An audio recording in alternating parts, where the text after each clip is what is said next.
"Mr. Trump, does God still hear us when we feel forgotten?" The room fell into absolute silence. Donald Trump, standing tall behind the podium, blinked. The question had come from a little boy, no older than 8, sitting near the front row.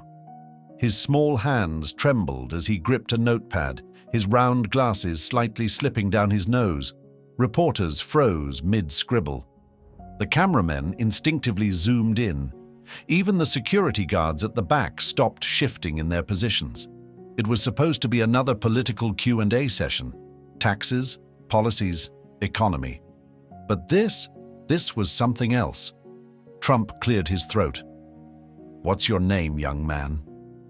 "Ethan, sir." Trump nodded, studying the child's earnest, hopeful eyes. There was something in them, something that made the weight of the moment heavier than anything else in the room. He exhaled. And then, for the first time that evening, he didn't have a prepared answer. Trump rested his hands on the podium, his usual commanding presence now replaced with something different, something thoughtful. The room still held its breath, the weight of Ethan's question lingering in the air. Does God still hear us when we feel forgotten? Trump had faced tough questions before, grilling interviews, heated debates. But this one hit differently. His gaze swept over the audience. Some people looked down, others stared at Ethan, lost in thought. A woman near the front clutched a tissue, her eyes already glistening with unshed tears. He took a deep breath. Then he finally spoke. "Ethan, that's the most important question anyone has asked me tonight." A murmur rippled through the crowd. "There was a time when I wondered that too." Ethan's eyes widened. So did many others. "You see," Trump continued, his voice steady, "there was a time when I felt like the whole world was against me. People doubted me, ridiculed me, said I would never make it. And in those moments, I asked myself, is anyone listening?" Ethan nodded slightly, his small fingers still gripping his notepad. Trump's voice dropped lower, almost as if he was speaking directly to the boy, and no one else. "But you know what I learned, Ethan?" he asked. "God doesn't just listen when everything is great. He listens the most when we feel the most lost. When we feel forgotten, that's when he's closest to us." A hush spread through the crowd. Even the usually restless photographers in the back lowered their cameras. Ethan bit his lip, his big brown eyes filling with something deep, something unspoken. Trump leaned in slightly. "Tell me, Ethan, why do you ask?" The boy hesitated. Then, in a quiet voice, he whispered words that broke the hearts of everyone in the room. "Because my dad is in heaven, and sometimes I don't know if God still hears me." A collective gasp swept the audience. A woman let out a soft sob. Even Trump's own expression faltered for a second. This wasn't just a question. It was a cry for hope. And Trump knew he had to answer it right. If you're enjoying this story and want more captivating tales like this, don't forget to subscribe to Storytelling Sphere. Hit that subscribe button and turn on the notification bell so you never miss an episode. Your support keeps these powerful stories coming. Now let's dive back into the story. A deep silence blanketed the room. The weight of Ethan's words hung in the air like a prayer unanswered. Trump's fingers tightened slightly around the podium. He wasn't a man easily shaken. But this hit home. He exhaled slowly, his expression unreadable for a moment. Then he stepped out from behind the podium and did something that no one expected. He walked down the steps toward Ethan. The little boy's eyes widened as Trump crouched down to meet him at eye level. The cameras clicked wildly, reporters scrambling to capture the moment, but Trump wasn't performing for the cameras. He was looking directly at a grieving child. "Ethan," he said softly, his voice void of the usual bravado. "I want you to listen to me, okay?" The boy nodded, biting his lip to hold back tears. "Your dad is not gone. Not really. You know why?" Trump pointed at Ethan's small chest. "Because he's right here, In you. Ethan's breath hitched. You have his heart, his strength, and I promise you, every time you wonder if God hears you, know this. God put your father's love inside you, and that never, ever goes away. A soft sniffle was heard in the crowd. Trump reached out and placed a hand gently on Ethan's shoulder. You're not forgotten, son, and you never will be. Ethan's lip trembled. Then, without hesitation, he threw his arms around Trump's neck.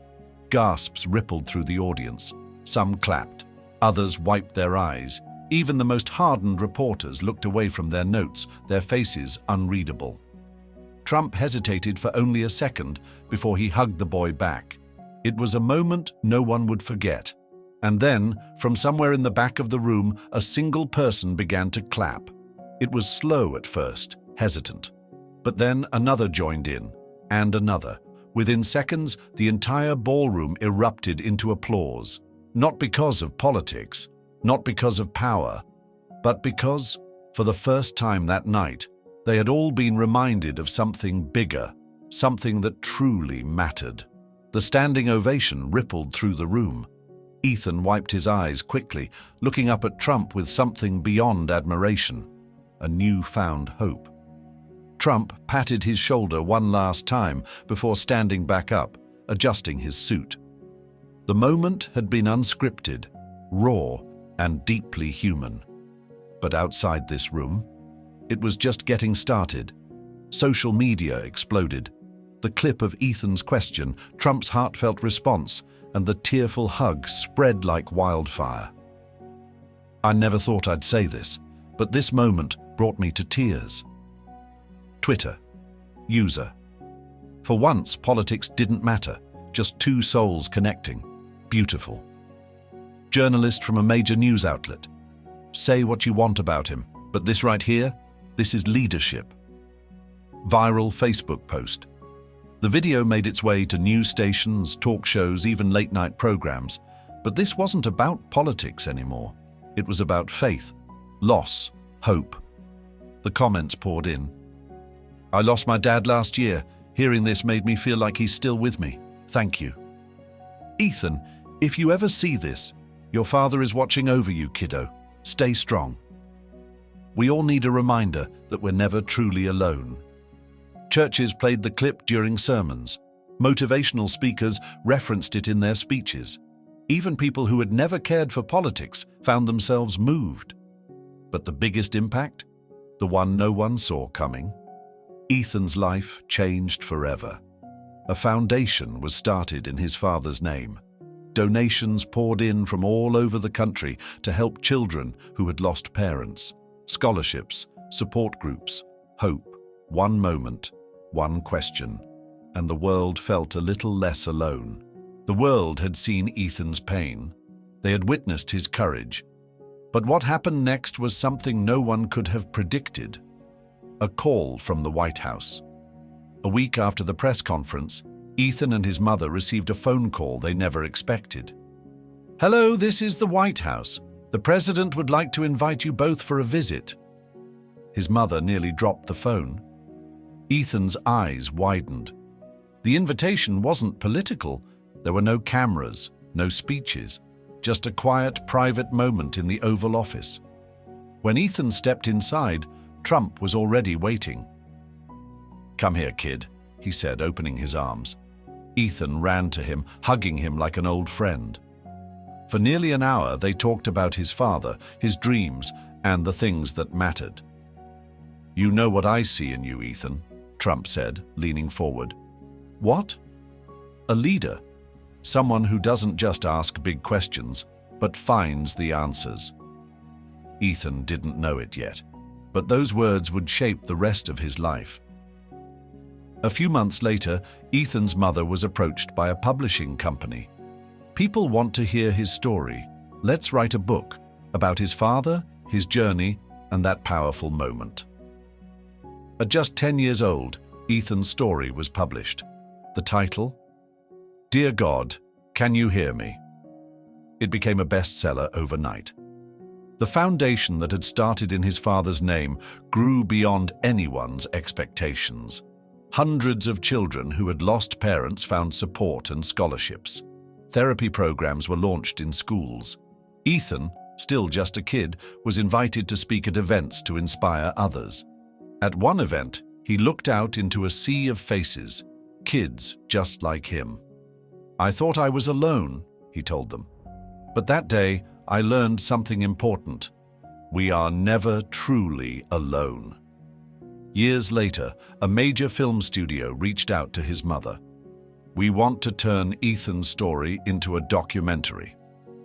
The film, titled "The Boy Who Made the World Listen," aired globally. Ethan, now a teenager, stood on stage at the premiere. The applause was deafening, but all he could think about was his father. "Dad, this is for you." Years later, Ethan was invited back to the White House, this time as a guest speaker. He stood behind the same podium where he had once asked his question. But now, he wasn't just a little boy searching for answers. He was a young man with a message. "Years ago, I stood right there, asking if God could hear me. Today, I want every kid out there to know He does, and so does the world." The room erupted into applause, and somewhere far beyond the noise and cameras, his father was watching, proud, smiling.